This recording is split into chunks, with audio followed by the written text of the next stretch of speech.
Hello everyone, welcome to Worchester Street. I hope you enjoy your stay. Before we get started in the story, I just wanted to apologize for missing a few weeks of stories. It was finals week in my school, and I had to focus all of my time into both my job and my schoolwork. Now that that's over, I will return to my schedule of posting 1 or 2 stories every week. With that being said, let's get started.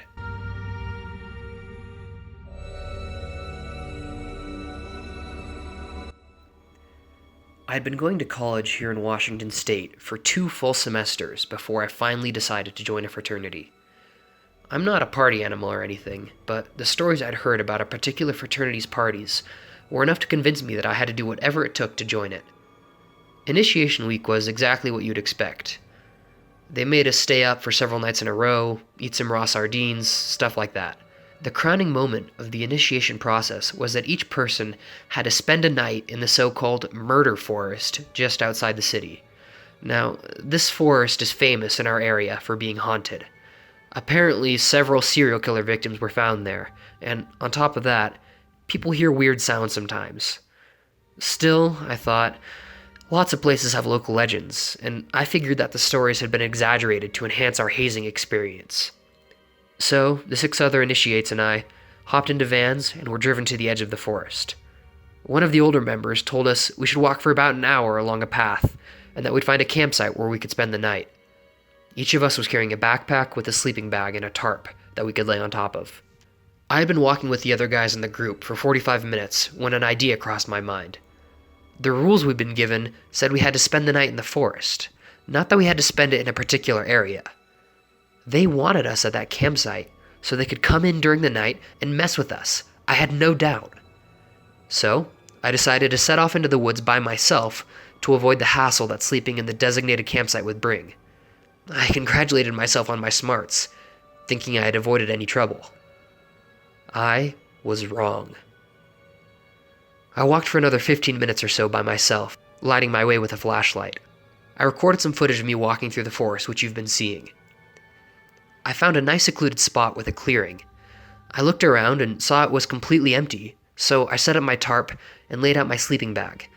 The forest was alive with the sound of crickets, birds, and wind. I lay down in my sleeping bag feeling satisfied and flipped off the light. The forest fell silent. I don't mean to say that the wind lulled or that there was a momentary lapse in crickets. I mean that everything that could make a sound stopped making noise all at once. It was so sudden and so complete that I thought I had gone deaf. I pulled my hand up to my ears, but when I rubbed my fingers together, the soft rustling sounded out like normal. I looked around in the pitch darkness, but a thick layer of clouds made the night nearly absolutely dark. I was fumbling for my flashlight when I felt it. A warm, humid breath spread across the back of my neck, like a person was standing 6 inches behind me, blowing slowly. It stood in stark contrast to the chilly early spring air that I had been feeling up till then. My hand found the flashlight, and I spun it around, illuminating the clearing behind me, revealing nothing but grass and trees. The instant my light turned on, the sound returned to the forest, crickets and cicadas chirping away softly. I started to stand up to leave, but stopped myself. I had to have been psyching myself out. All of the stories from the frat brothers must have just been getting to my head.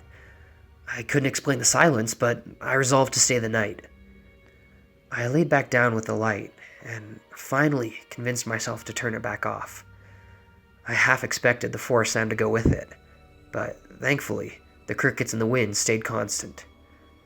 I laid in the darkness for a while, trying to relax my heart rate enough to fall asleep. After what must have been half an hour, I finally drifted off. I don't know how much time passed, but I was woken up by a new sound. It was the sound of rhythmic, heavy breathing, occasionally broken up by mumbling.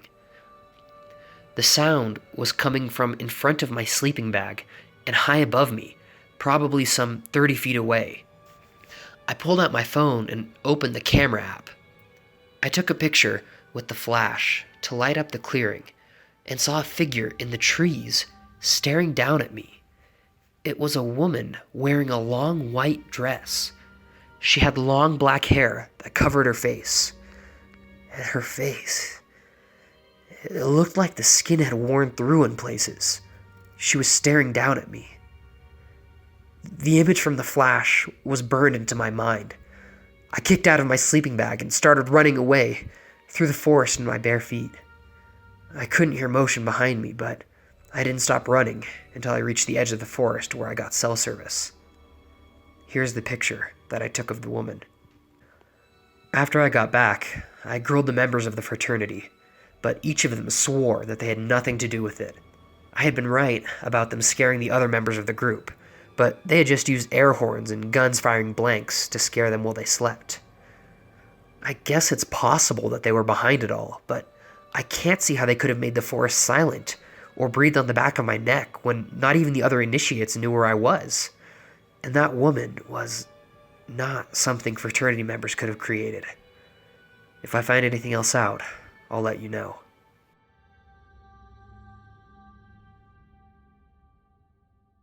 I hope you all enjoyed this story. If you've watched to this point, please leave a like on the video to let me know. Subscribe below for more videos every week. An absolutely massive shout out to Melissa Priolo for supporting me on Patreon. Your support is what makes these videos possible, and I really appreciate it. If any of you have the means and the desire to support my stories, my Patreon is linked in the description below. My goal is to be able to support myself writing these stories, and if I reach a certain level on Patreon, I'd be able to quit my job and focus into this full time. Thank you for watching, and I hope you've enjoyed your time on Worchester Street.